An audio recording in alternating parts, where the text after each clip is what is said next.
So ಇವ್ರು ಗೊತ್ತಲ್ಲ, ಇವ್ರು ಪ್ರತಿಯೊಬ್ಬರಿಗೆ ಗೊತ್ತು. ಇನ್ಸ್ಟಾಗ್ರಾಮ್ ಯಾರು ಯೂಸ್ ಮಾಡ್ತೀರಿ ಪ್ರತಿಯೊಬ್ಬರಿಗೆ ಗೊತ್ತು. ಇವ್ರು ಜಗಳ ಆಡೋದ್ರಲ್ಲಿ ಫೇಮಸ್ಸು. ಅದರಲ್ಲೂ ಇವರು ಸೋಷಿಯಲ್ ಮೀಡಿಯಾದಲ್ಲಿ ಬಂದು ಜಗಳ ಆಡ್ತಾರೆ.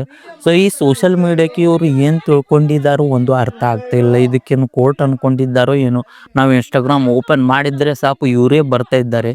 ಸೊ ಇವರು ಜಗಳ ಆಡಿದ್ರೆ ಈ ಜಗಳಕ್ಕೆ ಪರಿಹಾರ ಅಂತ ಒಂದು ಕೋರ್ಟ್ ಇದೆ, ಪೊಲೀಸ್ ಸ್ಟೇಷನ್ ಇದೆ. ಅಲ್ಲೋಗಿ ಇವರು ಜಗಳ ಆಡಬೇಕು, ಅಲ್ಲೋಗಿ ಸಮಸ್ಯೆ ಬಗೆಹರಿಸ್ಕೊಳ್ಬೇಕು.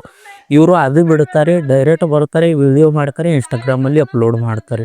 ಸೊ ಇನ್ಸ್ಟಾಗ್ರಾಮ್ ಏನೋ ಒಂದು ಹೈಕೋರ್ಟ, ಇನ್ನು ಇದು ಪೊಲೀಸ್ ಸ್ಟೇಷನ್. ಇಲ್ಲಿನ ಜನ ಇವ್ರಿಗೆ ನ್ಯಾಯ ಕೊಡಿಸ್ಬೇಕಂತ ಏನು ಇದು ಒಂದು ಅರ್ಥನೇ ಆಗುವಲ್ಲಿ.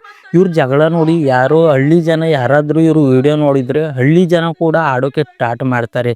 ಆ ರೀತಿ ಇವ್ರು ಜಗಳ ಆಡ್ತಾರೆ. ಸೊ ಇವ್ರು ಜಗಳ ಎದ್ದರೆ ಇವರು ಬಗೆಹರಿಸ್ಕೋಬೇಕು. ಪೊಲೀಸ್ ಸ್ಟೇಷನ್, ಕೋರ್ಟ್ ಬೇರೆ ಎಲ್ಲ ಇವೆ. ಸೊ ಅಲ್ಲಿ ಹೋಗಿ ಇವರು ಬಗೆಹರಿಸ್ಕೊಳ್ಳಿ. ಹೋದ ವರ್ಷ ಬಂದರು ಯಾವುದೋ ನ್ಯೂಸ್ ಚಾನಲ್ದವರು ಇವರ ಜಗಳಕ್ಕೆ ಪರಿಹಾರ ಮಾಡಿಕೊಟ್ರು. ಸೊ ಇವರು ಜಗಳ ಮುಗಿಸಿದ್ರು ಆವಾಗ ಹೋದ ವರ್ಷ. ಸೊ ಇವಾಗ ಬಂದಿದ್ದಾರೆ ಮತ್ತೆ ಯಾವ ನ್ಯೂಸ್ ಚಾನಲ್ ಅವರು ಬರ್ತಾರೆ ನನಗಂತೂ ಒಂದು ಅರ್ಥ ಆಗ್ತಾ ಇಲ್ಲ. ಇವರು ಪ್ರತಿ ಸಲ ಜಗಳ ಆಡ್ತಿದ್ರೆ ಪ್ರತಿ ಸಲ ನ್ಯೂಸ್ ಅವರೇ ಬಂದು ಇವರಿಗೆ ನ್ಯಾಯ ಕೊಡಿಸಬೇಕು ಅಂದರೆ ನ್ಯೂಸ್ ಅವರಿಗೂ ಬೇರೆ ಹಲವಾರು ಬಹಳ ಕೆಲಸಗಳಿವೆ. ನ್ಯೂಸ್ ಅವರಿಗೂ ಬರೋಕೆ ಆಗಲ್ಲ ಇವ್ರು ಈ ರೀತಿ ಜಗಳ ಆಡಿದರೆ.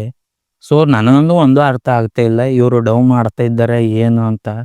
ಯಾರಾದರೂ ಹಳ್ಳಿ ಜನ ನೋಡಿದರೆ ಹಳ್ಳಿ ಜನ ಇವರು ಜಗಳ ನೋಡಿ ಅವರು ಇದೇ ರೀತಿ ಆಡೋಕೆ ಸ್ಟಾರ್ಟ್ ಮಾಡ್ತಾರೆ, ಇದೇ ರೀತಿ ಅಪ್ಲೋಡ್ ಮಾಡೋಕೆ ಸ್ಟಾರ್ಟ್ ಮಾಡ್ತಾರೆ.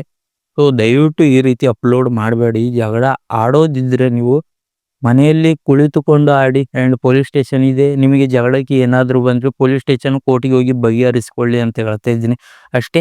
ಸೊ ಭಾಳ ಜನ ವಿಡಿಯೋ ಸೆಂಡ್ ಮಾಡಿರಿ ಇದ್ರ ಬಗ್ಗೆ ಮಾತಾಡಿ ಅಂತ. ಸೊ ನನಗಂತೂ ಅಷ್ಟು ತಿಳಿವಳಿಕೆ ಇಲ್ಲ ಮಾತಾಡುವಷ್ಟು. ನನಗೆ ಎಷ್ಟು ತಿಳಿದುಕೊಂಡೀನಿ ಅಷ್ಟು ಮಾತಾಡೀನಿ ಹೋಗ್ತೆ. ಸೊ ಸಿಗ್ತೀನಿ.